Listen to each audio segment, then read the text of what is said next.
Minsan sa buhay, may mga sitwasyon na parang tapos na.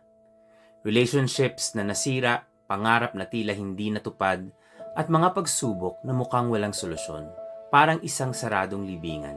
Pero sa John 20, may isang katotohanang dapat mong panghawakan. The grave is empty. Jesus is alive.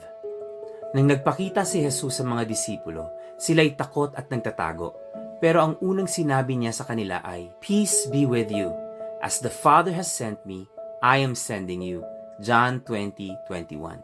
Ano ang ibig sabihin nito? The tomb is empty. Ibig sabihin, may bagong simula ka. Si Jesus ang nagbibigay ng kapayapaan kahit sa gitna ng takot at duda. At hindi lang siya bumabangon mula sa patay. Binibigyan kanya ng bagong misyon. Nabubuhay ka ba na parang si Jesus ay buhay o parang nananatili ka pa rin sa takot? Ang mga disipulo ay nagtatago, pero pinuntahan sila ni Jesus at binigyan ng bagong layunin. Hindi lang siya dumating para aluin sila. Dumating siya para isugo sila. This is the gospel. Jesus conquered sin and death para magkaroon ka ng bagong buhay.